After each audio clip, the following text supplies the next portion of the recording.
My name is Cassidy Miller, and I'm 32 years old. I grew up in Beckley, West Virginia, a small town where everyone knew my brother Mason as the golden child. He was 4 years younger than me, but somehow always the center of every story. To my parents, Mason's smile was worth more than all my quiet achievements. No matter how hard I tried, I was never enough. For years, I kept my head down, building my own life in silence, even sending money home month after month without asking for thanks. But on my mother's 65th birthday, she looked me in the eye and said, "Cassidy, you'll never be as good as Mason. He's the one who takes care of this family." Something inside me snapped. I stood up and replied, "Then let Mason pay all the bills, because I'm done." The room froze, and in that silence, after 3 decades of being invisible, they finally had no choice but to see me. If you've ever felt overlooked in your own family, or carried burdens no one ever saw, then stay with me. This is my story, one of betrayal, truth, and finally, justice. You're watching Revenge Stories Uncovered, so don't forget to like, subscribe, and share your thoughts in the comments. Now let me take you back to where it all began. From as far back as I can remember, Mason was the center of every room we ever walked into. At birthday parties, family dinners, church gatherings, it didn't matter. All eyes went to him, the golden boy with the easy grin and the charm that made even strangers bend down to ruffle his hair. I was the older sister, yet somehow invisible, sitting at the edge of the table with my hands folded in my lap, waiting for someone to notice me. They rarely did. I remember one Christmas more clearly than any other. Mason had stood in front of the tree and belted out jingle bells with all the confidence of a child who knew the world adored him. The family clapped, laughed, and showered him with kisses. I had worked for weeks on my own gift, a small lamp I built from scraps and wires. I thought maybe this time they'd see me. Maybe my parents would realize I was capable of creating something all on my own. When I handed it to my mother, her smile faltered. "Cassidy, you should spend more time with your brother instead of wasting hours on these silly little projects." The words stung so deeply I had to bite the inside of my cheek to keep from crying. I carried the lamp back to my room and stared at it in the dark, wondering why everything I touched was so easily dismissed. The comparisons never stopped.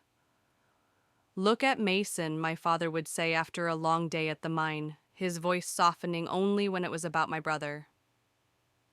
"That boy has energy. That's what leads to success." I would be standing there with a solid report card in my hands, steady grades earned from long nights of studying, but to him they were nothing compared to Mason's medals from youth soccer or his role in a school play. My mother was no better.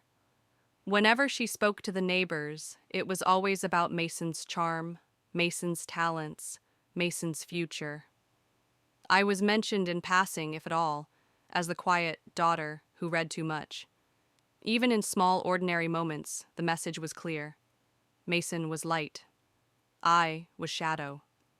Mason was laughter. I was silence. I tried to love him, and I did, because he was my little brother, and he'd never asked to be placed on a pedestal. But every time our parents praised him while glancing at me with quiet disappointment, another wall went up inside my heart.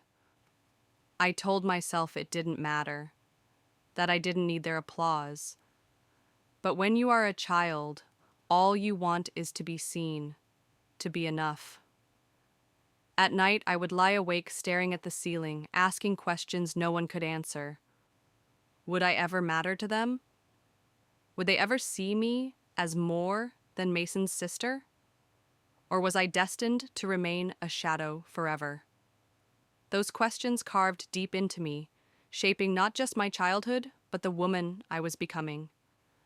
And though I didn't know it then, those years of silence and comparison were planting the seeds of a storm I would one day unleash. As the years passed, the pattern never changed. Mason remained the sun my parents orbited around, and I was expected to quietly fill in the spaces he left behind. Whenever my parents had errands or work that kept them late, it was me who picked Mason up from practice, me who cooked simple dinners for the two of them us, me who stayed up late helping him with homework, even though no one ever asked how my own assignments were going. At 12 years old, I was already more of a caretaker than a sister, carrying responsibilities that Mason never had to think about. The sacrifices became so natural, I almost stopped noticing them. When my school wanted to take a trip to Washington, D.C., I begged my mother to let me go. She shook her head and said the money was already set aside for Mason's piano lessons. When I asked if I could join the art club, she reminded me that Mason had basketball tournaments coming up and that those were more important for the family to support. It wasn't that there was no money, it was that every extra dollar and every ounce of energy was funneled toward him. I remember sitting on the bleachers one Saturday, watching Mason's basketball game. My father was shouting encouragement from the sidelines, my mother clapping and laughing as if nothing in the world mattered more than each point he scored. I sat there holding my sketchbook, pages filled with designs and little circuits I wanted to build, knowing no one would ever look at them with pride. That realization burned quietly inside me. It wasn't envy. It was grief. The grief of a daughter who longed for her parents' gaze and never received it. Sometimes I tried to tell myself I didn't care, that I was strong enough to carry the weight of being overlooked. But strength doesn't erase loneliness. Each time I gave something up for Mason, I felt another piece of myself fade.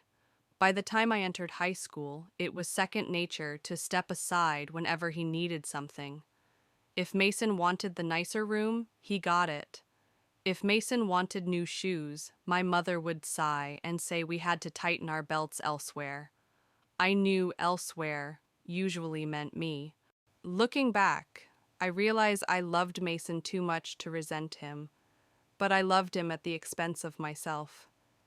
I should have spoken up, should have fought harder for my place in the family, but I was just a girl trying to hold on to scraps of love where I could find them.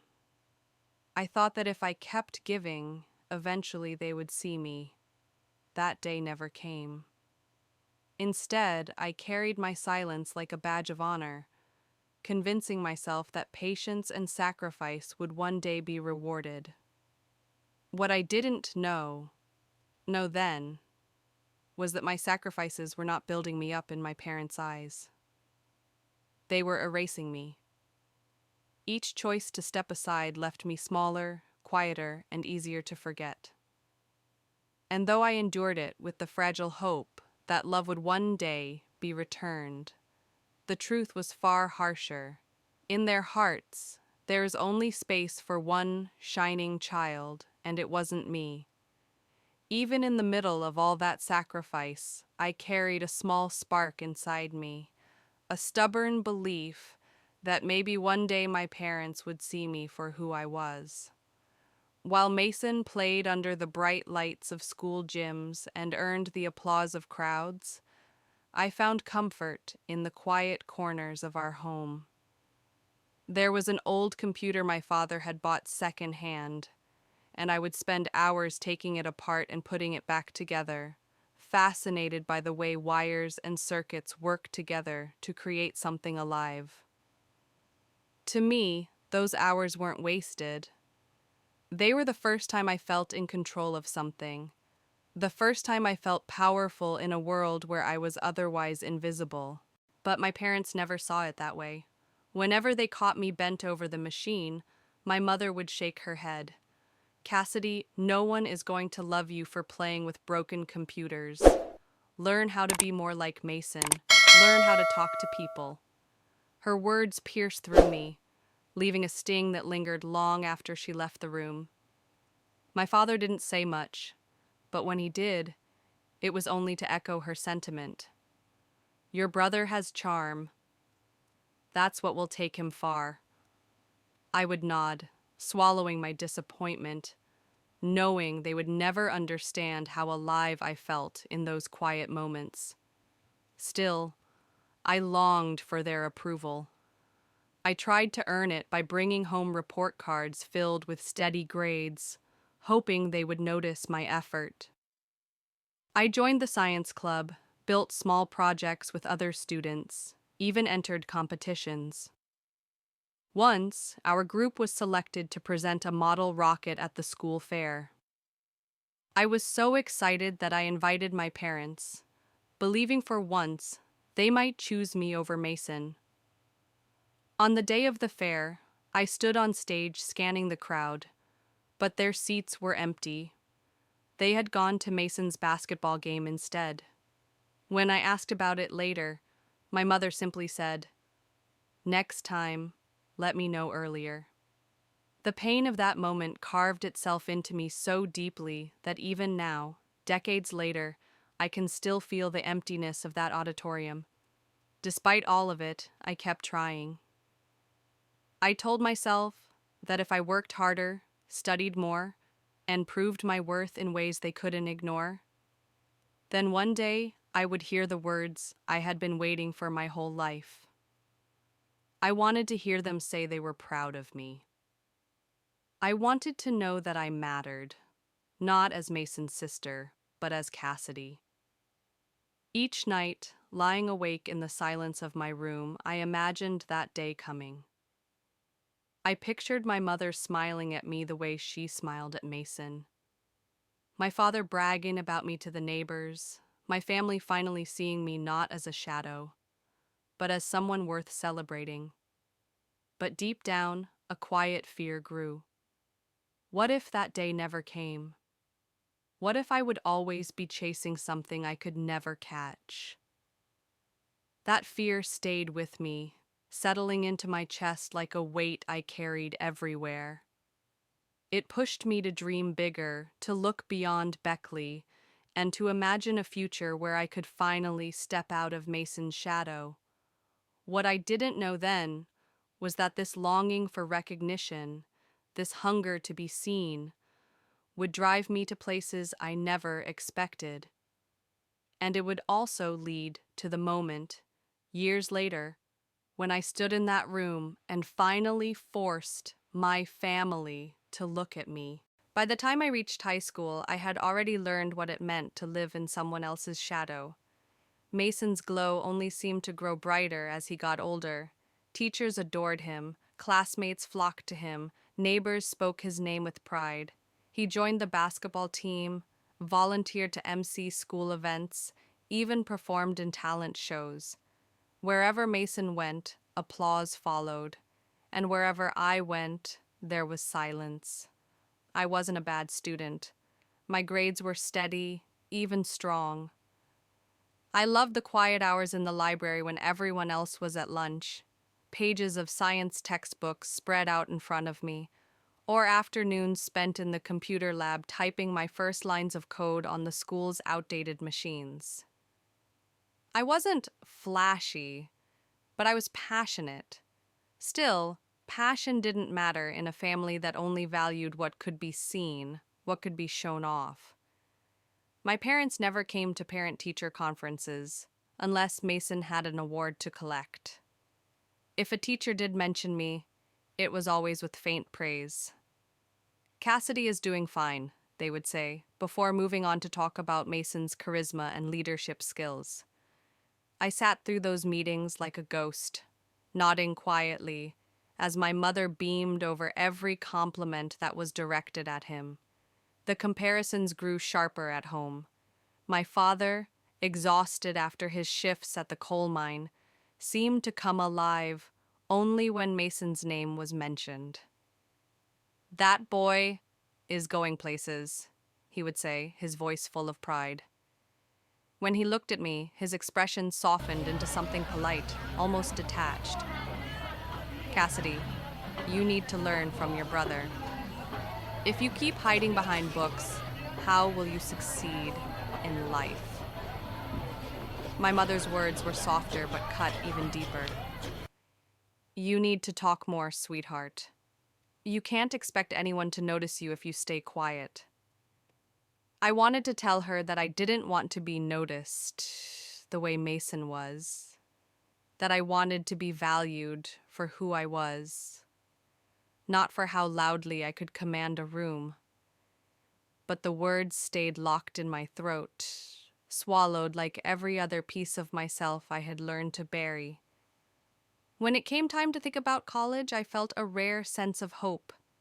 I had dreamed of becoming an engineer, of building something that was mine alone. West Virginia University had a reputable engineering program, and I poured myself into applications and essays, praying that if I got accepted, it might finally change how my parents saw me. When the acceptance letter came, I held it in my hands like a miracle. It was proof that my hours of studying, the nights of quiet work that no one applauded, had meant something. I rushed to share the news with my parents. My mother looked at the letter, smiled faintly, and said, "That's good, Cassidy. You've always been independent." My father barely looked up from the newspaper, only murmuring, "That's fine." But Mason's the one we know will really take risks. That moment broke something in me. Even in the face of one of my greatest achievements, I was still invisible. Mason, who had no clear plans, who barely passed his classes, was still the beacon of hope in their eyes.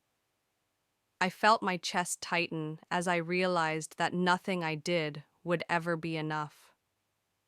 The quiet ache I had carried for years deepened into something heavier, a burden that pressed down on me with every step I took.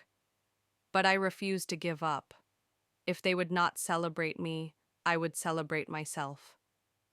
I packed my bags, kissed my mother's cheek, hugged my father stiffly, and left Beckley with a heart full of both pain and determination.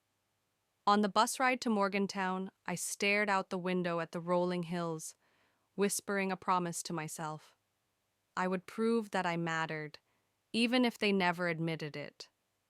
I would build a life that no one could ignore, and one day they would have no choice but to see me. College was supposed to be a fresh start, a place where I could finally step out of Mason's shadow and build something that belonged only to me. In some ways it was.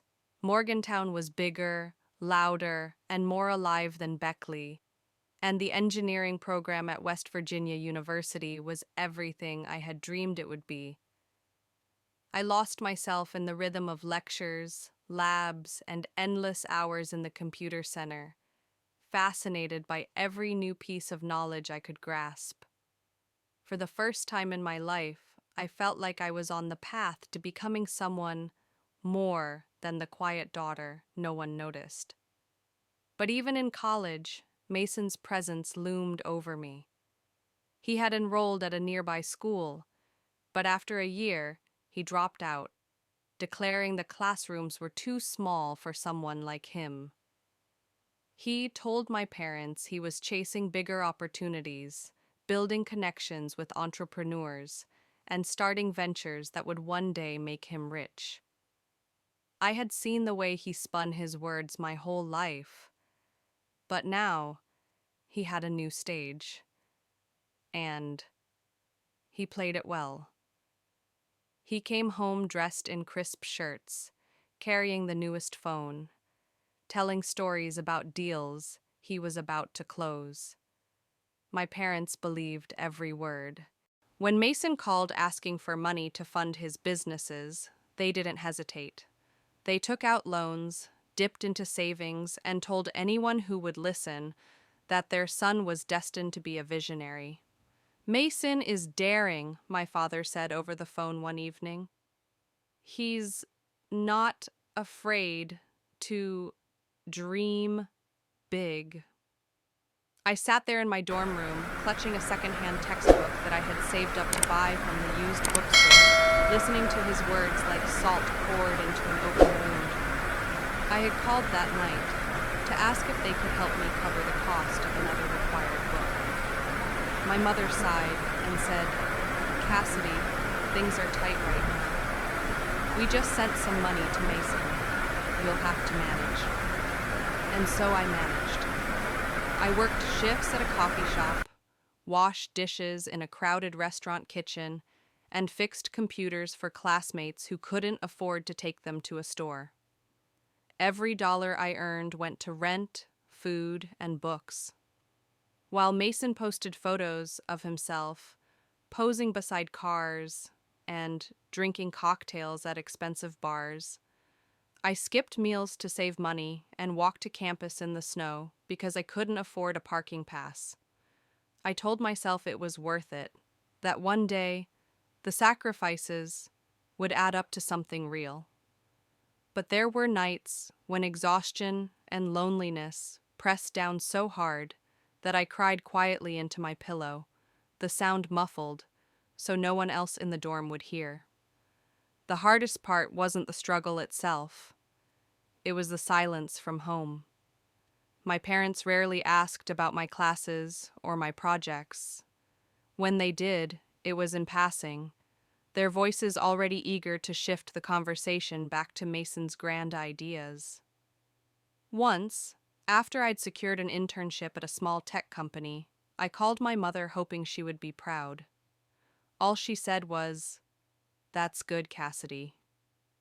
Keep being independent." I hung up the phone with tears in my eyes, realizing that independence had become their excuse not to care.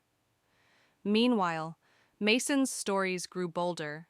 He boasted online about ventures he was launching, deals he was sealing, investors who believed in him. I knew better than to trust those words. But my parents clung to them as though their own worth depended on his success. I was left to carry my burdens alone, quietly building a future brick by brick while they invested everything they had: money, trust, and pride into Mason's illusions. Looking back, I see that this was the point when the line between us hardened. Mason had the privilege of failure cushioned by endless support. I had only myself, my work, and the fragile hope that someday what I was building in silence would finally speak louder than all of his empty promises. The longer I stayed in college, the more clearly I saw the two worlds I was living between. On one side was the world I was building for myself, filled with books, circuits, and long nights of problem solving. It was a world that demanded everything from me but gave me a sense of worth in return. On the other side was the world of my family, where Mason's voice filled every conversation, and my own presence was a quiet echo. The contrast ate at me in ways I couldn't ignore. Every time I achieved something, I hoped that they would notice. When I made the dean's list, I called home excited to share the news. My mother paused for a moment, then said she was proud of Mason for having the courage to pursue his dreams, even if things were hard. My father added that grades were nice, but life wasn't about numbers on a page. I listened with the phone pressed against my ear, nodding even though they couldn't see me, swallowing back the lump in my throat. It felt like I was speaking into a void where my words dissolved before they could ever matter. There were nights I lay awake staring at the ceiling, torn between love and bitterness.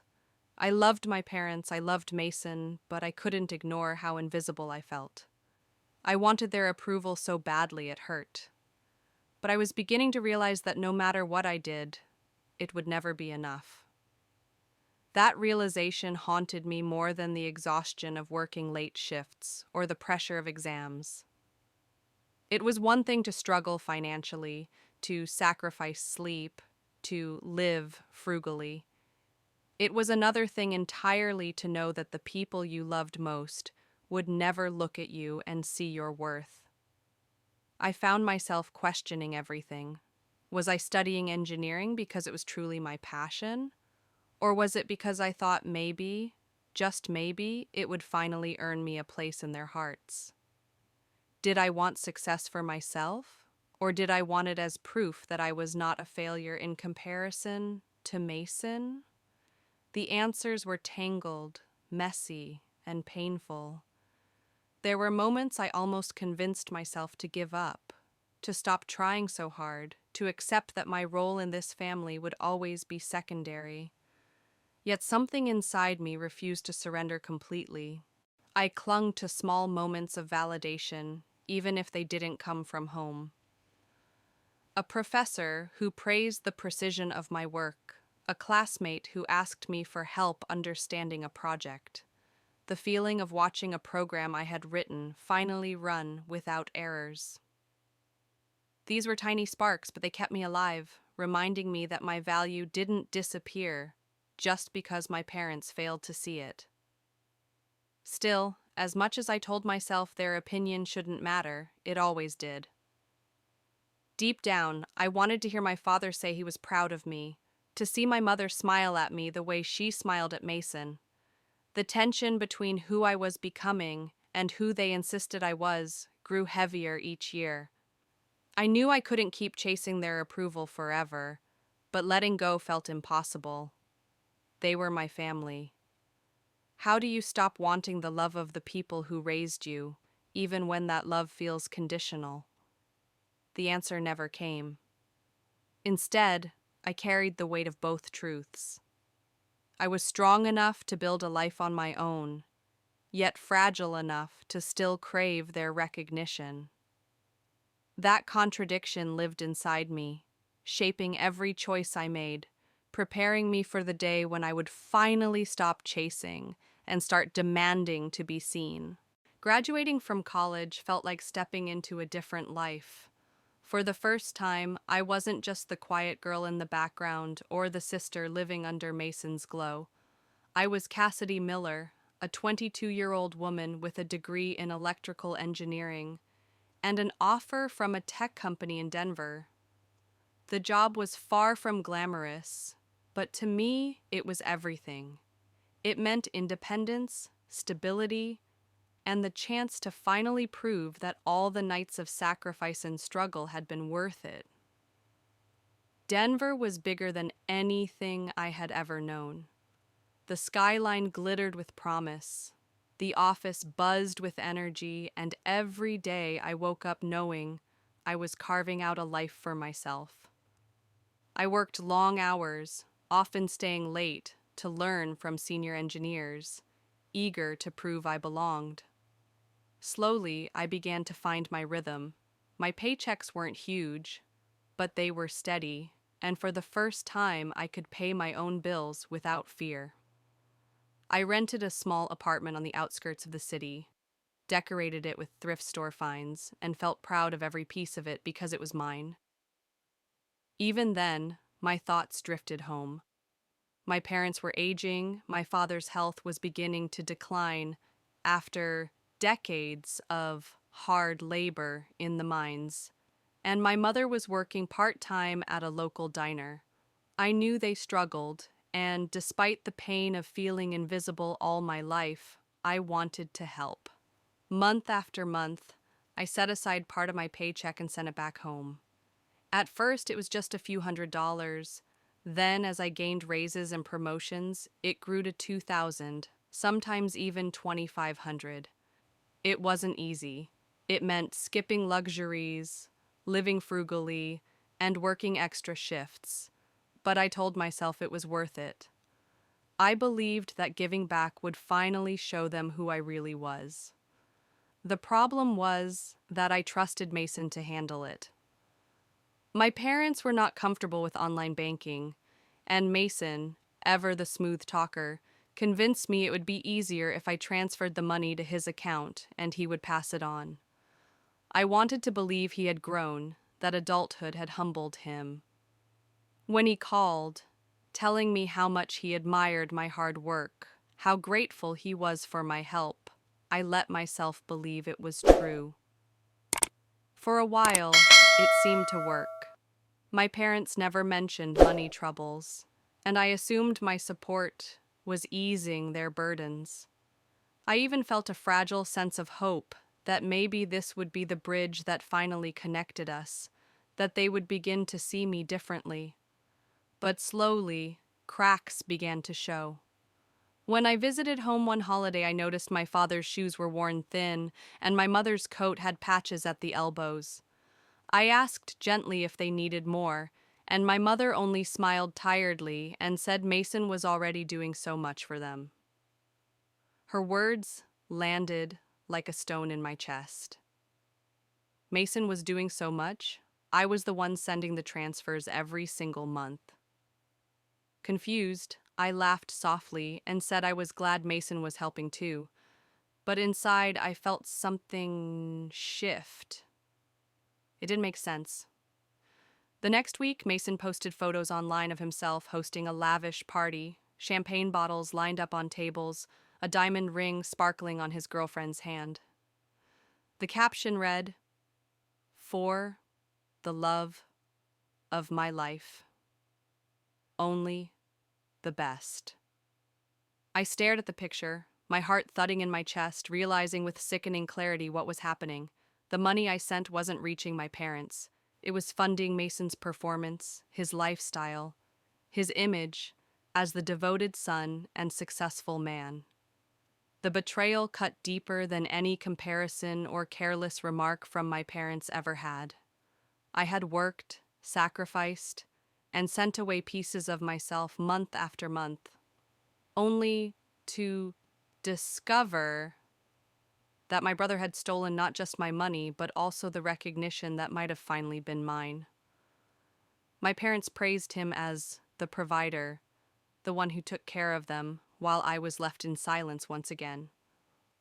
The injustice burned inside me, hotter and sharper than ever before. And though I didn't confront it right away, that fire was growing, waiting for the moment it would ignite. The months that followed were some of the most confusing of my life. On the surface, everything seemed fine. I was working harder than ever in Denver, moving up slowly in my company, and sending money home like clockwork. Yet every phone call with my parents carried a subtle sting. They would mention how grateful they were for Mason's support, how generous he had been to cover their bills, how he never forgot them. Each time I heard those words, I felt my stomach twist. I wanted to correct them, to tell them the truth, but a strange hesitation held me back. A part of me still hoped Mason was just mishandling things temporarily, that maybe he had good intentions, even if he was careless. But as weeks turned into months, the evidence became impossible to ignore. On social media, Mason's image grew larger. He posted pictures of weekend getaways, expensive dinners, and designer clothes. In one photo, he stood next to our parents with his arm proudly around them, captioning it, "Family first." Always providing, always protecting. Hundreds of likes and comments poured in, praising him as the ideal son. I stared at the screen, my pulse racing, knowing that the very money behind that image had come from me. Yet, to the world, and to my parents, Mason was the hero. During a visit home for Thanksgiving, the truth cut even deeper. We were gathered around the table, the smell of turkey filling the air, when my mother raised her glass to Mason. "To my son," she said, her eyes shining, "who has carried this family on his shoulders. We don't know what we'd do without you." My father nodded in agreement, adding, "He's shown us what responsibility looks like." I sat frozen in my chair, my fork heavy in my hand. fighting back the urge to shout. Mason smiled humbly, shaking his head as if to say he didn't deserve the praise, while I sat in silence, with a storm raging inside me. That night, lying in my old childhood bedroom, I could barely breathe. Every corner of that house whispered memories of sacrifice, of moments I had given up so much just to be noticed. And here I was, erased again, my efforts stolen by the one person who had already been given everything. I pressed my hands to my face and cried into the darkness, feeling the betrayal burn through me. Mason hadn't just stolen my money. He had stolen the story that should have been mine. The worst part was watching my parents' eyes. They truly believed him. They looked at Mason with pride, the pride I had spent my entire life chasing, and they never once questioned whether the narrative was real. Their faith in him was absolute, and it blinded them to the truth that stood right in front of them. I wanted to scream, to expose him right there, but my words felt trapped, stuck between fear and exhaustion. I wondered if telling them would even matter. Would they believe me, or would they accuse me of jealousy, of trying to tarnish Mason's reputation? That fear kept me silent, but the silence only deepened the wound. I threw myself even harder into my work, hoping that if I climbed high enough, if I achieved something undeniable, the truth would eventually rise with me. Yet every holiday, every phone call, every family gathering was a reminder that in their eyes, Mason was the provider, and I was the absent daughter. In Denver, my coworkers saw me as a rising talent, someone to rely on. But back home, my own family saw me as nothing more than a shadow living off independence. It was a contradiction I couldn't reconcile. And though I told myself to be patient, that one day the truth would come out, a darker realization began to grow inside me. Mason had no intention of ever stepping down from the pedestal I had unknowingly built for him.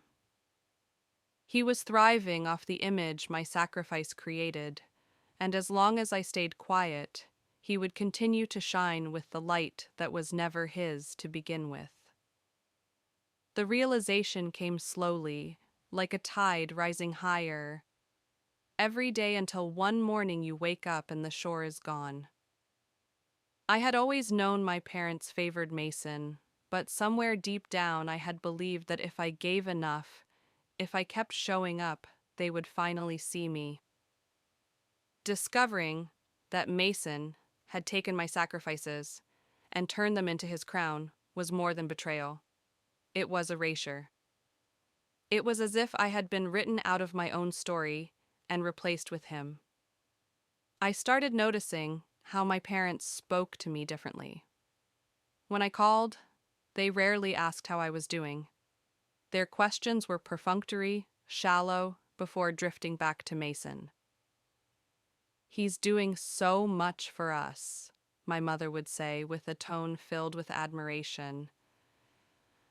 "Your brother really has a good heart." I would grip the phone tighter, pressing it to my ear, forcing a laugh or a short response while my chest ached with words I couldn't say. Each conversation was a reminder that in their eyes, I was the distant daughter living her own life, while Mason was the one holding the family together. At work, I was excelling. My team relied on me, my supervisors praised me, and my projects were finally bearing fruit. In Denver, I was a woman building her career with determination and skill, but none of it seemed to matter when I came home. In Beckley, I was invisible. It didn't matter how many hours I worked, how many promotions I earned, or how much money I sent. My parents saw only Mason's smile, Mason's generosity, Mason's supposed devotion. I could not compete with a story that had been carefully staged and lovingly believed. The anger built inside me in ways I didn't expect. It wasn't loud at first. It was quiet, creeping, like a current pulling me further from shore.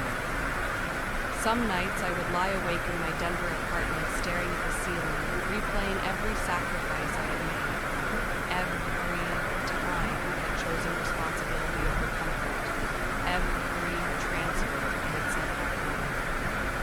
I thought about the meals I had skipped, the clothes I had worn until they were threadbare, the exhaustion of juggling multiple jobs during college. All of it was supposed to mean something. And yet, in the end, it was Mason who reaped the rewards. The bitterness frightened me because I had never wanted to hate my family. I loved them in spite of everything, but love was no longer enough to shield me from the truth.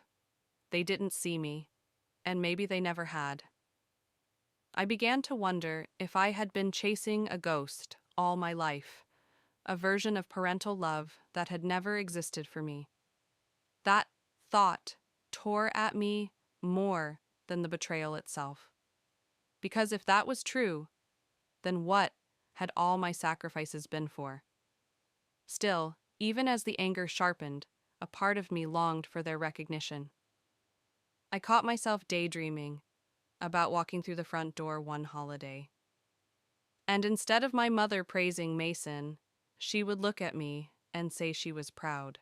I imagined my father telling the neighbors about his daughter, the engineer, his daughter who had built a life from nothing.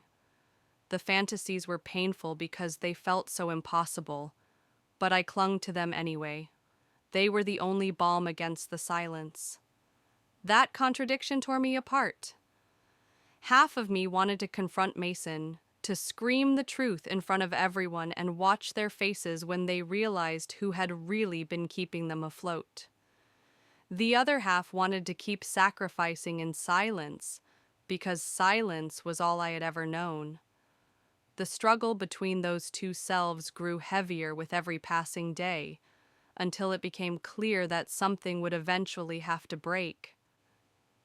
I didn't know when it would happen, or how, but deep down, I could feel it building.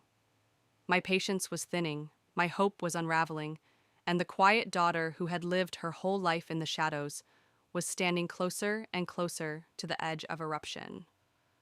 And when that moment came, I knew it would change everything.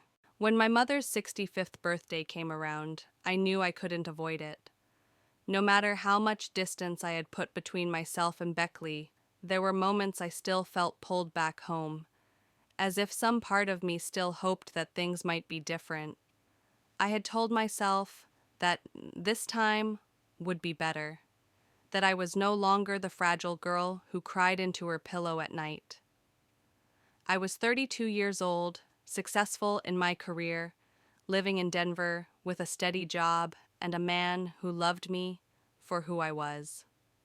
Bringing Ryan, my boyfriend, to the party felt like a statement, proof that I had built a life worth acknowledging.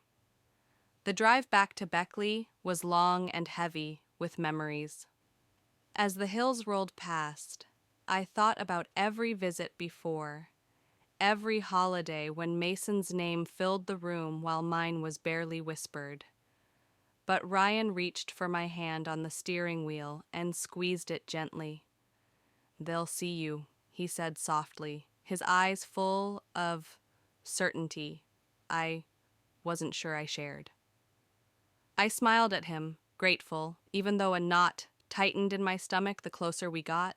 The party was held at a modest hall near town. When we arrived, the room was already buzzing with laughter and the clink of glasses. Relatives I hadn't seen in years gathered around, greeting Mason with open arms. He stood tall in the center, dressed sharply, smiling as if the world itself revolved around him. My parents hovered near him, glowing with pride. When I walked in with Ryan, there were polite greetings, a few nods of acknowledgement, but it was clear where the spotlight shone. Ryan slipped his arm around me, sensing my unease, but I forced a smile and tried to push down the familiar sting. I placed my gift on the table, a carefully chosen necklace I thought my mother would love, simple yet elegant, something that carried thought rather than flash. Mason, of course, had already presented her with a gleaming designer handbag, the kind of item that screamed luxury. My mother held it up for everyone to admire, her face radiant with delight, as if this single gift confirmed all she had always believed about him. She barely glanced at my box. The dinner began, and for a while I let myself sink into the rhythm of it.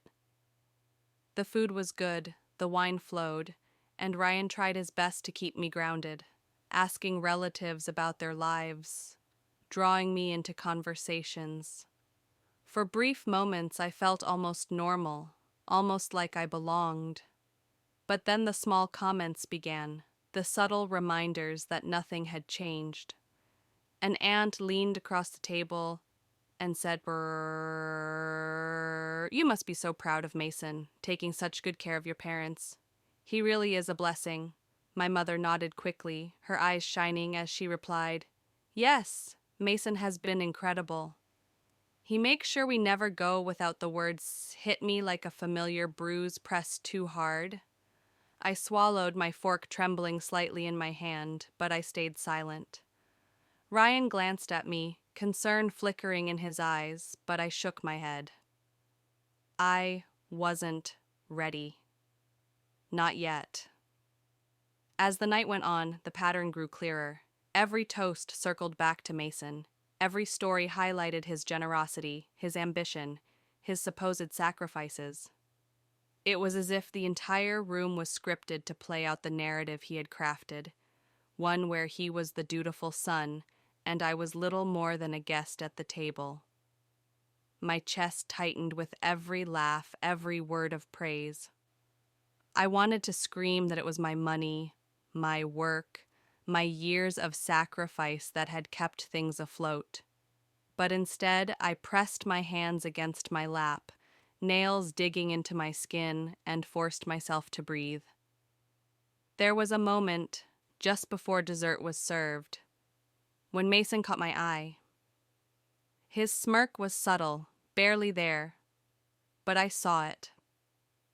It was the smirk of someone who knew exactly what he was doing, someone who had built an empire of lies on the back of my silence, and had no intention of stopping.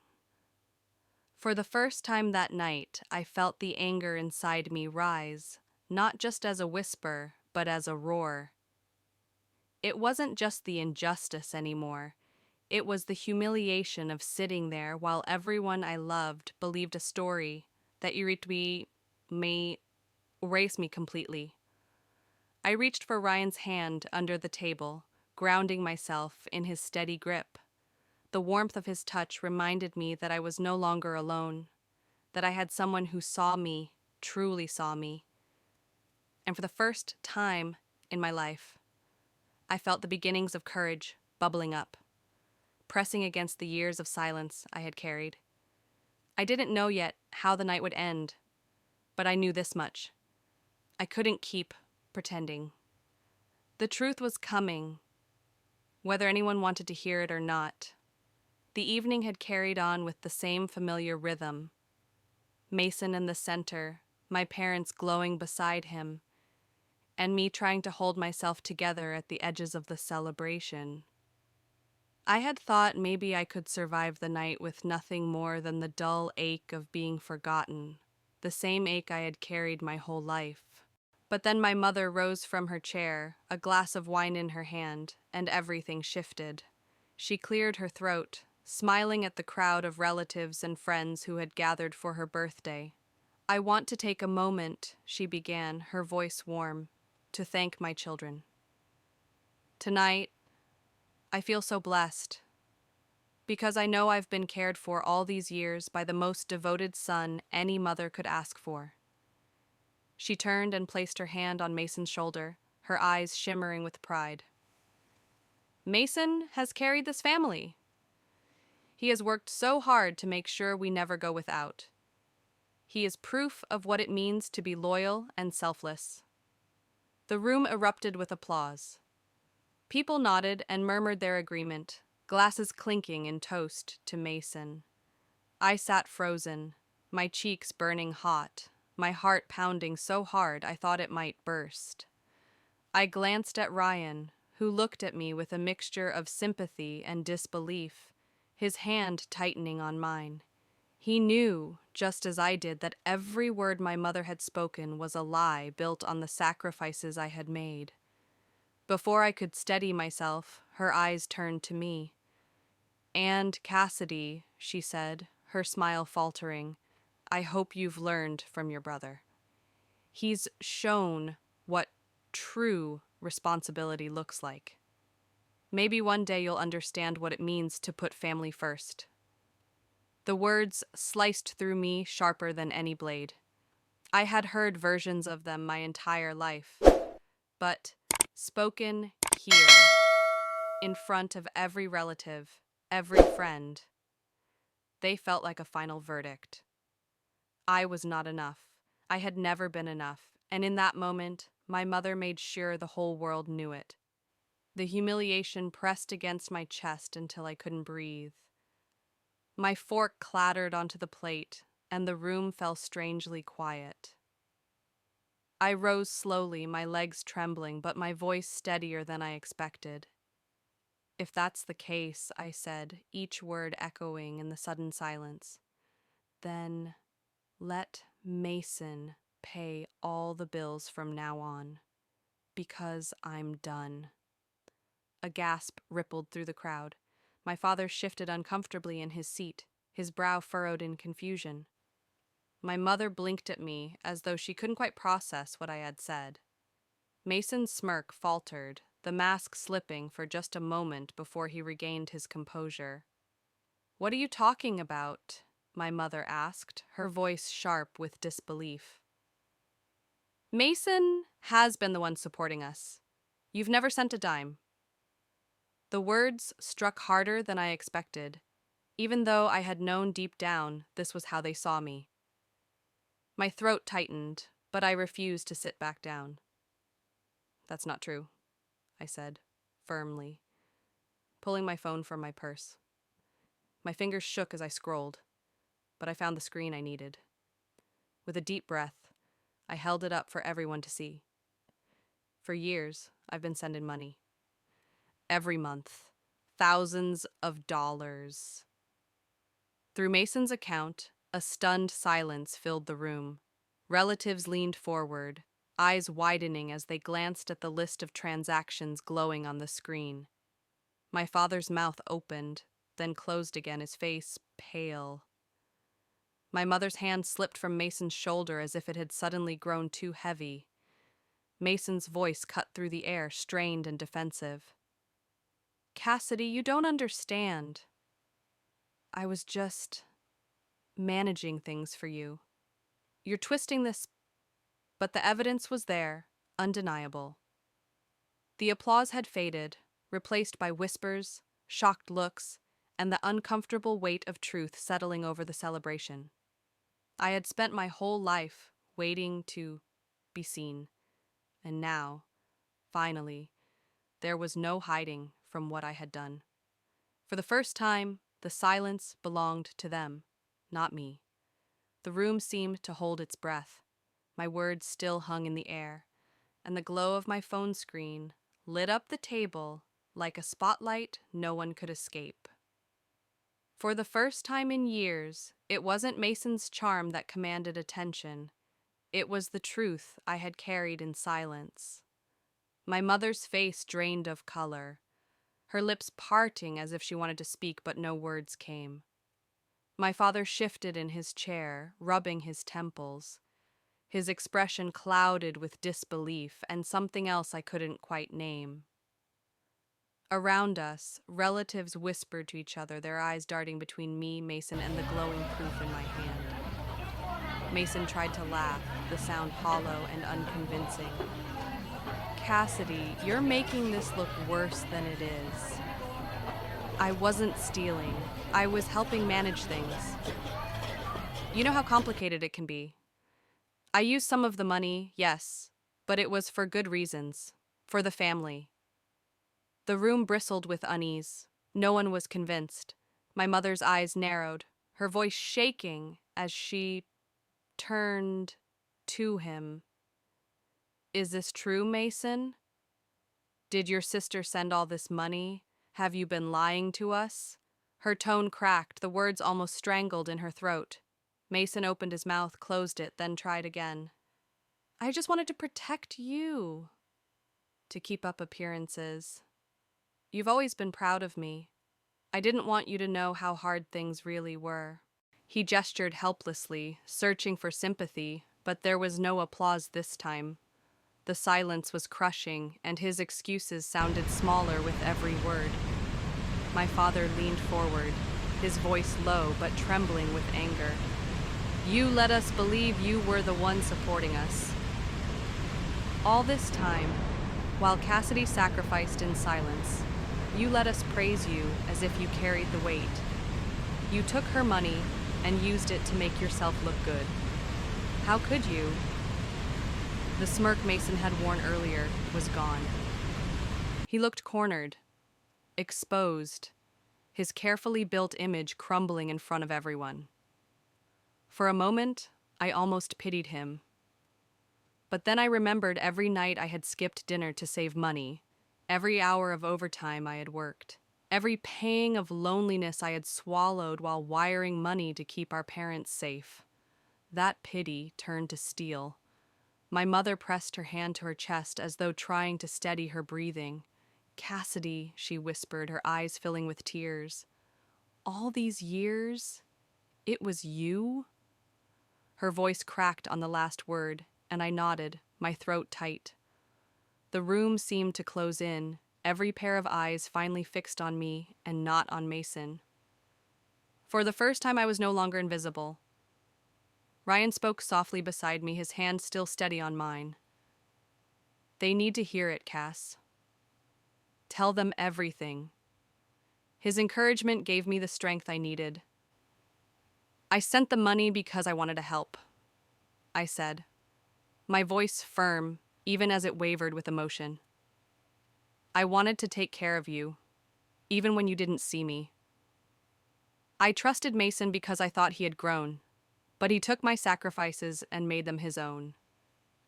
I kept silent for years, but I can't anymore.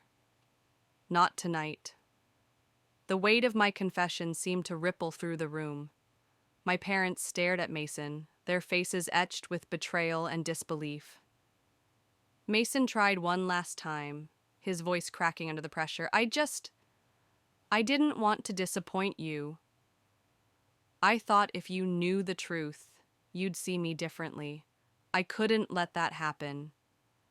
But it was too late. The lie was broken. The applause he had once commanded had turned into stony silence. My father shook his head slowly, his eyes filled with disappointment. You've done worse than disappoint us. You've shamed us, and you've wronged your sister in ways we can never take back. The celebration was gone. The laughter, the toasts, the glow of pride, all of it vanished in that moment. What remained was the raw, exposed truth, heavy and unyielding.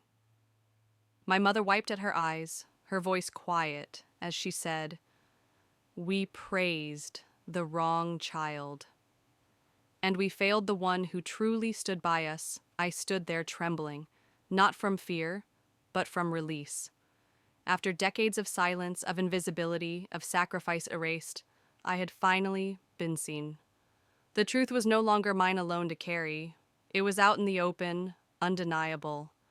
And for the first time in my life, I felt the weight begin to lift. The silence that followed my words stretched on so long it felt like the whole room had been turned to stone. Mason shifted in his chair, his confident smirk finally cracking under the weight of the evidence. He opened his mouth once, closed it again, and then tried to muster the same easy charm he had always relied on. But charm could not undo the truth. I didn't mean for it to look this way, he began, his voice low and shaky. I just thought it would be simpler if I handled things. Cassidy was busy with her life in Denver, and I didn't want our parents to worry about money. So yes, I kept some of it, but I was doing it for all of us. The excuses fell flat. No one applauded, no one smiled. The relatives who had once clapped at his every joke now looked away, whispering uneasily among themselves. My mother's hand trembled as she set her glass down, her eyes never leaving Mason's face. "So all those gifts, the dinners, the trips," she said, her voice breaking with each word. "They weren't from your hard work? They were from Cassidy's money?" Mason swallowed hard. "It's not that simple, Mom. But my father cut him off, his voice sharp in a way I had never heard before. "Don't you dare tell us it's not that simple. Your sister sacrificed while you played the hero. She sent money she could barely spare, and you used it to prop yourself up. You let us believe lies because you were too selfish to tell the truth." Mason's face flushed red, his eyes darting around the room as if searching for someone to save him, but there was no rescue this time. Even his oldest friends looked at him with disappointment, and the weight of their stares pinned him in place. My mother pressed her hands to her mouth, tears sliding down her cheeks. "All these years," she whispered, her eyes finally flicking toward me. "We thought it was you, Mason. We thought you were the one holding this family together. And all along, it was Cassidy." Her voice cracked on my name, as though saying it in that context was something foreign and painful. I stood there, my chest tight, torn between relief and heartbreak. Part of me had waited my whole life for this moment, for them to see the truth. But standing in that crowded hall, watching my mother cry and my father's face harden with anger, the victory felt heavier than I had imagined. I wasn't just exposing Mason. I was unraveling the very foundation of the family I had spent years trying to save. Mason tried again, his tone desperate now. "I didn't want to disappoint you. You've always been so proud of me, and I couldn't bear to lose that. So I used the money to keep up appearances, to make sure you still looked at me the way you always have." The confession hung in the air like smoke. My father shook his head slowly, his disappointment radiating with every word. "You didn't just disappoint us, Mason. You betrayed your sister, and you betrayed this family. You could have told the truth at any time, but you chose to lie because it was easier." For the first time in my life, Mason didn't look like the golden child. He looked small, cornered, and human.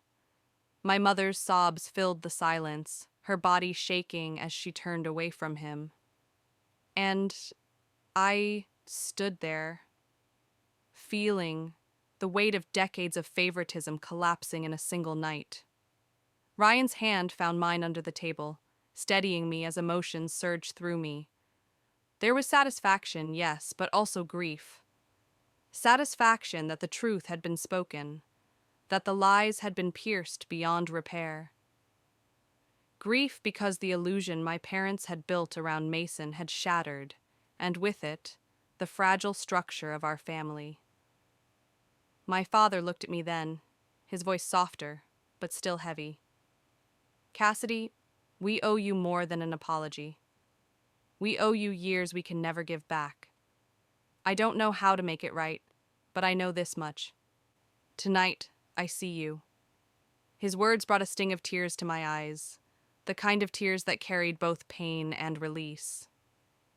I nodded slowly, unable to speak, because if I opened my mouth, I knew my voice would break. For so long I had wanted to be seen, and now that I was, it came in the wreckage of everything I thought I wanted to preserve. The hall was silent again, not with ignorance this time, but with truth. Mason sat hunched in his chair, my parents' pride in ruins, and I stood trembling, in the center, no longer invisible, no longer ignored. The cost of that moment was immense, but it was mine, and I would never give it back. The weight of the confession lingered in the air long after Mason's voice had trailed into silence. The room that once echoed with laughter and clinking glasses now sat heavy with shame. My mother's hands trembled as she tried to dab her tears with a napkin, her face pale and lined with regret. My father sat rigid, his fists clenched on the table, staring at the wood as though he could burn a hole through it. It was as if the truth had stolen the ground from beneath their feet, and they were left trying to balance on air. For years, they had chosen to see Mason as the golden child, the one worthy of their praise, while I was dismissed as the daughter who preferred solitude and books. Now, faced with the undeniable evidence, they had no choice but to confront the reality that the child they overlooked had been the one carrying them. The pride that had lit their eyes whenever they looked at Mason was gone, replaced by something raw and unfamiliar: shame. My mother's voice cracked when she finally spoke. Cassidy, I don't even know how to begin to apologize. All these years, we thought Mason was the one holding this family together. We believed in him because it was easier, because we wanted to. And we ignored you. We ignored everything you sacrificed. She covered her face with her hands as sobs shook her shoulders, the sound cutting through me with a strange mixture of vindication and sorrow. I had dreamt of this moment in countless variations, imagined the satisfaction of hearing my parents admit they were wrong, imagined the power of being finally seen. And yet, standing there with Ryan's steady hand anchoring me, the reality felt more complicated. There was a flicker of satisfaction, yes, a sense of justice in finally exposing the lies and reclaiming my worth. But beneath it was an ache, a hollow space that no apology could fill. Years had been lost, years of love and recognition that I would never get back. No confession could restore the birthdays when I felt invisible, the school projects that went unseen, the countless nights of loneliness when I told myself to hold on a little longer. My father finally looked at me, his eyes wet, his voice heavy. I was proud of Mason because I thought he was giving us what we needed. I never stopped to see what you were giving, and for that, I failed you. I see you now, Cassidy. And I'm ashamed it took this long. His words should have lifted me. But instead, they pressed against the hollowness inside me. It was everything I had wanted to hear. Yet hearing it in this broken moment only underscored how much I had been denied for so long. The room blurred as tears filled my eyes, and I found myself caught between relief and grief. Relief that the truth had finally been spoken. Grief that it had come too late. The relatives around us sat uncomfortably, some staring into their laps, others sneaking glances at me as if seeing me for the first time. I could feel their pity, but I didn't want pity. I wanted justice. I wanted acknowledgement. And now that I had it, I wasn't sure what to do with the emptiness that came with it. Ryan leaned closer, whispering so only I could hear. This is your moment, Cass. Don't let it slip away. His voice steadied me, reminding me that even in the wreckage, I had claimed something powerful. I straightened, wiping my tears. I didn't ask for recognition, I said quietly, my words trembling but clear. I only wanted honesty. I wanted to be part of this family without being erased. You gave Mason everything, and he betrayed us all. But you need to know the truth. It was me who stood behind you, even when you didn't see it. My mother reached for me across the table, her hand shaking, but I hesitated. I wasn't ready to close that gap, not yet. Her tears flowed freely as she whispered, "We don't deserve your forgiveness, but I hope someday you'll let us try to make this right." I looked at her, at my father, at Mason hunched in shame, and I realized that revenge was not the triumphant blaze I had once imagined. It was quieter, heavier, more bittersweet. I had forced them to see me, yes, but the cost was the family I had spent my whole life trying to protect. For the first time, I understood that some victories come with scars that never fade.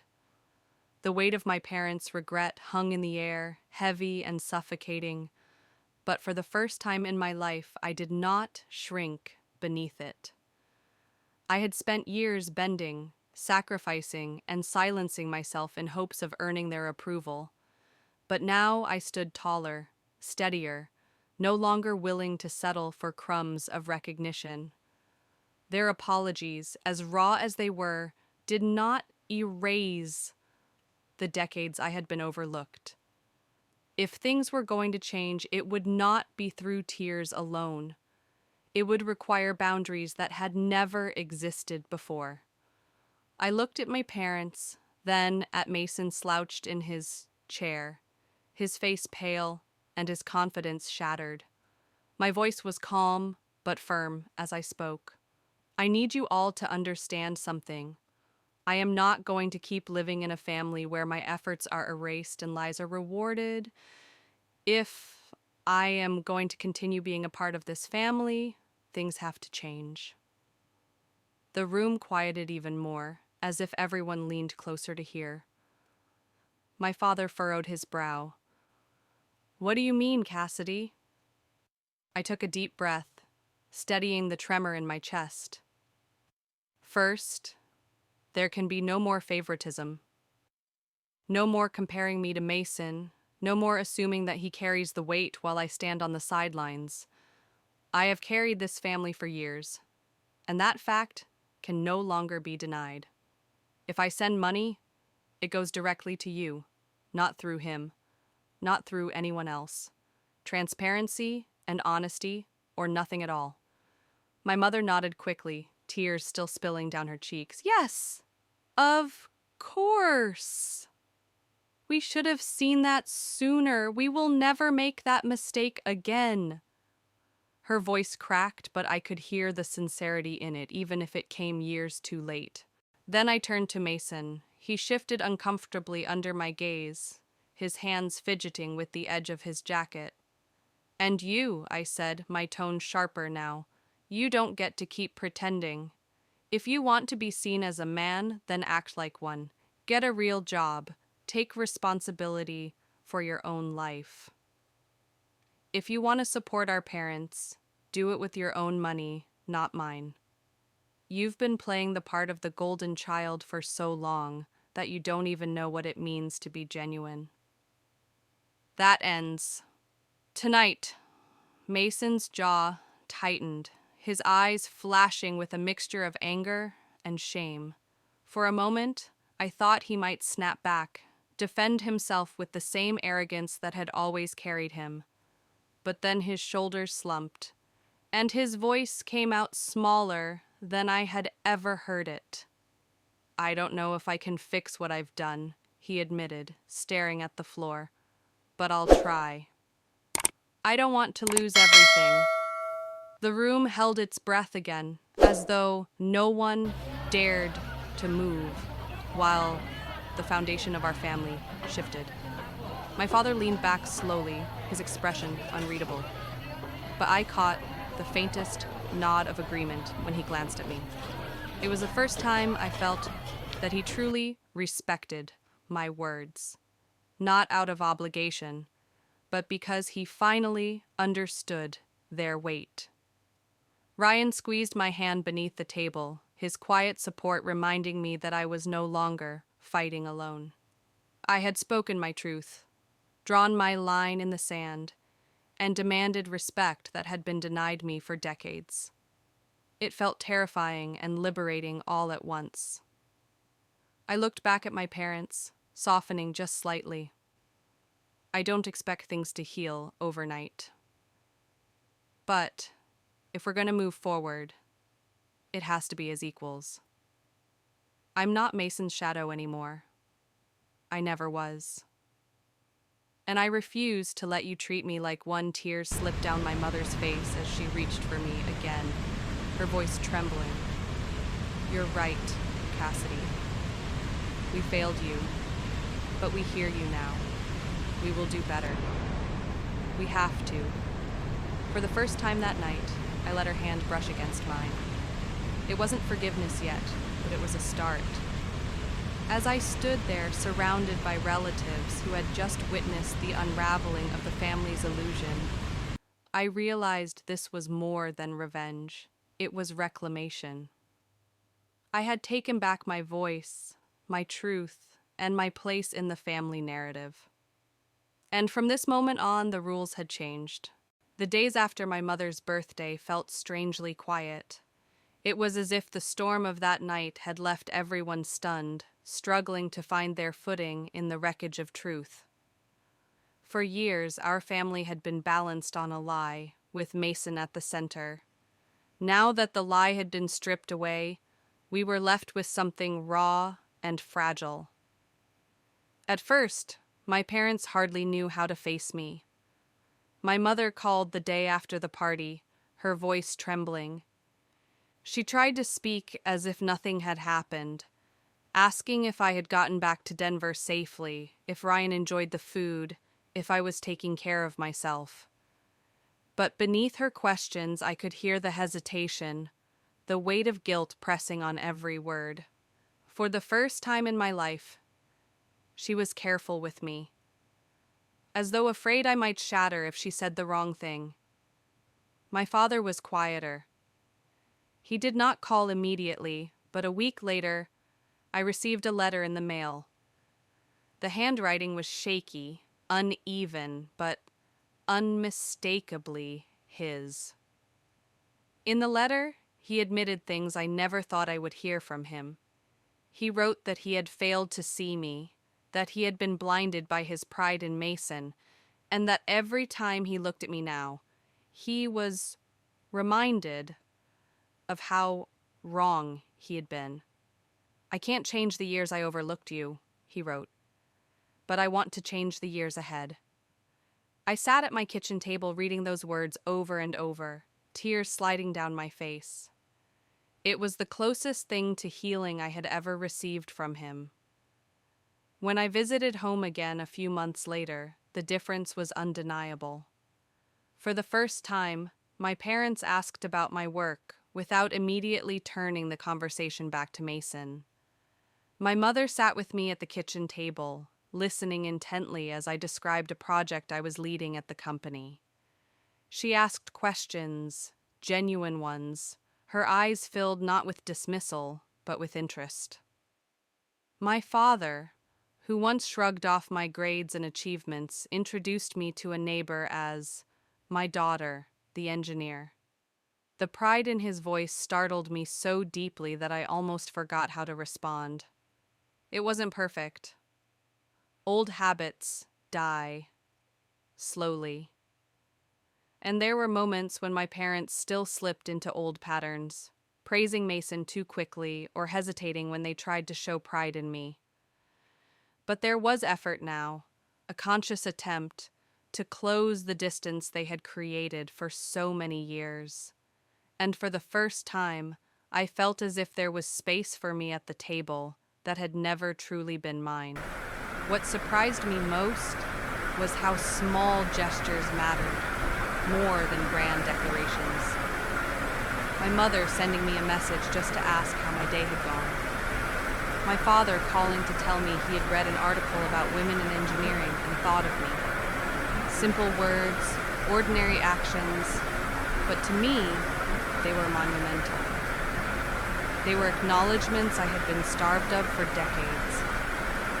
Still, I carried my caution with me. Part of me worried that this change might be temporary, that the guilt of exposure was driving their behavior more than true understanding. But as weeks turned into months, I began to believe that something fundamental had shifted. The pedestal Mason had stood on for so long had crumbled, and in its place was a more level ground. My parents were learning to see me not as Mason's shadow, but as Cassidy, their daughter, equal and real. One evening, as we sat together on the porch of the house I had once felt like an outsider in, my father turned to me with a heaviness in his eyes. "Cassidy, I wasted too much time chasing an illusion. I should have seen you all along. I don't know if I can ever make up for it, but I need you to know I am proud of you. Not for your money, not for what you've given us, but for who you are." The words landed softly but firmly, settling into a place in my heart that had ached empty for so long. I nodded, my throat tight, unable to trust my voice. In that moment, I realized the revenge I had taken was not just about exposing Mason. It was about forcing my parents to look past their illusions and finally see me as I truly was. And though the years lost could never be returned, the recognition I held now was something no one could ever take away again. If the change in my parents came slowly but steadily, Mason's fall was abrupt. After the birthday party, the golden image he had worn for years shattered almost overnight. Relatives who once praised him now avoided his calls. Friends who had flocked to his parties drifted away, unwilling to be associated with the scandal that had unfolded in front of so many witnesses. For the first time, Mason could not charm his way out of a situation. The weight of exposure pressed down hard, and he could no longer hide behind my sacrifices. At first he tried to fight it. He called me angrily, accusing me of humiliating him, of destroying his reputation. I listened in silence until his fury burned itself out, and then I told him quietly, "I didn't destroy your reputation, Mason. You did. All I did was stop protecting your lies." My words left him silent, and for the first time, I sensed fear in his voice. It wasn't fear of me, but fear of facing a world that no longer applauded his illusions. With no money flowing through him anymore, Mason had to face the harshness of real life. My parents refused to give him more support, insisting that if Cassidy could work hard and build her life from nothing, then so could he. For weeks, I heard through neighbors and relatives that Mason had struggled to find work, his charm and smooth talk failing to impress employers who wanted skill rather than bravado. He went from one rejection to another, and each time the disappointment grew heavier on his face. Eventually, he took a job at a construction site. It wasn't glamorous. It wasn't the kind of work that came with applause or admiration, but it was steady. For the first time in his life, Mason woke up early, put on worn boots, and labored in the heat and dust. At first he complained bitterly, but slowly something shifted. He began to understand what it meant to work for each paycheck, to feel the weight of effort in his body, to come home tired but honest. When I visited a few months later, I found him sitting on the porch, his posture slouched, but his eyes different. There was no arrogance in them, no gleam of superiority. Instead, there was exhaustion, humility, and perhaps the faint beginnings of growth. He looked at me and sighed, the sound heavy. "I never thought it would be this hard," he admitted. "I thought life would just fall into place for me. Like it always did. But I see now it was because you were carrying it for me." I studied him, searching for signs of insincerity, but for once, Mason wasn't performing. His voice was quiet, stripped bare. I don't expect you to forgive me, he added, staring at his hands. I don't even forgive myself yet. But I'm trying. I don't want to be the person who hides behind you anymore. It was strange hearing those words from him. Part of me wanted to lash out, to remind him of all the years he had stolen, of all the moments he had basked in praise that should have been mine.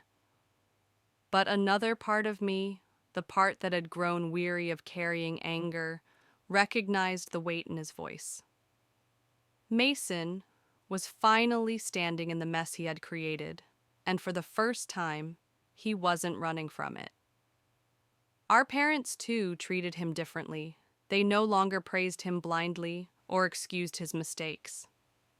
When he came home from work, sweaty and worn, they didn't shower him with applause. They simply acknowledged him as a man doing what needed to be done. It wasn't glory, but it was honest, and in that honesty, there was the possibility of something better. Watching Mason struggle was painful, but it was also strangely necessary. He had spent his entire life on a pedestal built from favoritism and lies. Now, stripped of it, he had to discover who he was without the illusion. For once, his journey was his own, and though it was hard, I hoped it would shape him into someone real. I realized then that revenge hadn't destroyed Mason. It had given him the chance to grow. Whether he took that chance fully was up to him, but for the first time, I believed he might. While Mason was learning what it meant to stand on his own feet, I found myself quietly stepping into a season of peace I had never known before. For so long, my life had been defined by comparison, by silence, by an endless hunger for recognition that never came. But once the truth had been spoken and the weight of secrecy lifted, something inside me shifted. I no longer lived for their approval. For the first time, I was living for me. Ryan was a big part of that change. He had been by my side through the storm, steady and unshakable, and now that the storm had passed, he helped me see a different kind of life. One evening, as we cooked dinner together in my Denver apartment, he looked at me with a smile that was both gentle and sure. "Cass," he said, handing me a spoon to taste the sauce, "you don't know how incredible you are, do you?" The words caught me off guard. I laughed softly, shaking my head. I've spent most of my life being told I wasn't enough. It's hard to change that overnight. He leaned closer, his eyes locking on mine. Then let me remind you every day until you believe it. It wasn't just flattery. It was the way he saw me without the shadows of Mason or the weight of my parents' favoritism. With him, I wasn't the forgotten daughter or the overlooked sister. I was simply Cassidy, a woman who had built her life through grit and determination, someone worthy of love without conditions. Our relationship deepened as time went on. We traveled together when work allowed, sometimes just to the mountains outside the city, where the air was crisp and the silence felt healing. He encouraged me to celebrate my successes, even the small ones. When I received a promotion at work, I hesitated to share the news with my parents, afraid their reactions might dim the joy. Ryan insisted we celebrate anyway, so he surprised me with dinner under the stars, reminding me that my accomplishments were worth honoring, even if my family couldn't see it. Slowly, I began to let go of the emptiness that had followed me for so long. My parents were trying, and Mason was changing, but I realized my worth had never truly depended on them. My worth had always been mine to claim, and with Ryan's unwavering presence, I finally began to believe it. There was a moment that solidified it for me. We were visiting Beckley again, sitting with my parents on the porch as the evening sun dipped below the hills. Mason had just come back from a long day at the construction site, and though he looked tired, there was a humility in him that hadn't been there before. My father turned to the neighbor passing by and introduced us. "This is my daughter Cassidy," he said, his voice steady. "An engineer in Denver. She's the one who's been our backbone all these years." The words washed over me like balm, healing a wound that had ached for decades. For once, I didn't feel the need to cry or to doubt. I simply smiled, knowing that I no longer needed their pride to validate me, but cherishing it all the same. Later that night, Ryan took my hand as we walked under the stars. "You've built something they can't take away from you," he whispered. "You've built yourself." I squeezed his hand, realizing he was right. The revenge, the exposure, the confrontation, it had all led me here, not just to a family that finally saw me, but to a version of myself that no longer begged for recognition. I had reclaimed my place in the world, not by destroying others, but by refusing to be erased. And as I leaned against Ryan, listening to the crickets sing in the quiet West Virginia night, I understood that my story was no longer about being compared to Mason. It was about finally stepping into my own light and finding happiness, not in their eyes, but in my own. As the months turned into years, the storm of that birthday night faded into memory, but the lessons it left behind never did. My family was no longer the same, and neither was I. The illusions had been stripped away, and what remained was something imperfect, yet honest. My parents were learning, step by step, how to love me in ways they had failed to before. Mason was slowly carving out a new path, one marked not by charm or borrowed pride, but by the quiet dignity of hard work. And I, for the first time, had learned to stand in my own truth without waiting for anyone else to define it. Looking back, I realized that revenge had not come in the form of dramatic punishment or bitter destruction. My revenge had been the truth, plain and undeniable. For decades I had been erased, silenced, and overshadowed, and the act of forcing the truth into the light was more powerful than any act of vengeance could have been. I didn't need to see Mason destroyed, nor did I need my parents to grovel at my feet. What I needed was for them to finally see me, and that was exactly what had happened. There was pain, of course. Healing doesn't erase the scars of the past. There are still moments when I think about the years I lost, the birthdays where my achievements went unnoticed, the countless nights I cried quietly to myself, wondering why I was never enough. Those memories still hurt, and I suspect they always will. But I have come to understand that the best revenge is not dwelling on what was taken from me. It is living fully in what I have built for myself, refusing to let the shadows of the past dictate the brightness of my future. Ryan often reminded me of this truth. One evening, as we sat together watching the Denver skyline glow in the distance, he said softly, "You didn't just change your family's story, Cass. You changed your own. You showed them who you are, but more importantly, you showed yourself."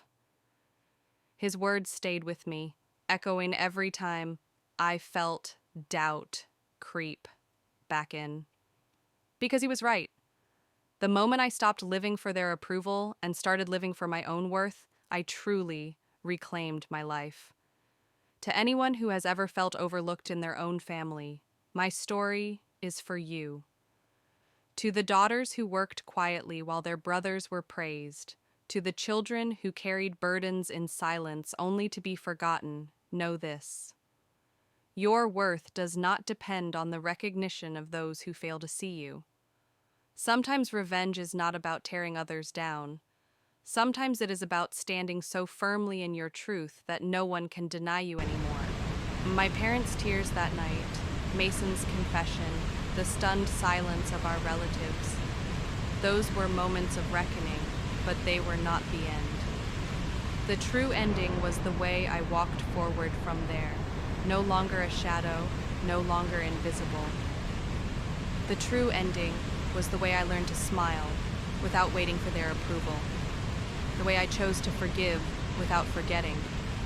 The way I finally allowed myself to believe that I was enough all along. Now, when I think of family, I think not of perfection, but of honesty. I think of the lessons learned in pain, the boundaries drawn in strength, and the love that must be earned through change. My family may never be whole in the way I once dreamed, but they are real now, and that's enough. And when I think of revenge, I no longer imagine it as fire or fury. I see it as a quiet reclaiming, a steady refusal to disappear, a life lived fully in the light of my own worth. That is the final revenge. That is the story I leave with you. If you've ever felt invisible in your own family, I hope my journey gave you strength. Sometimes the sweetest revenge is not anger, but living in your truth and refusing to be erased. Thank you for watching Revenge Stories Uncovered. If this story touched your heart, don't forget to hit like, subscribe, and share it with someone who needs to hear it today. And tell me in the comments, have you ever had to stand up and claim your own worth? Your story matters too. Goodbye and see you in the next video.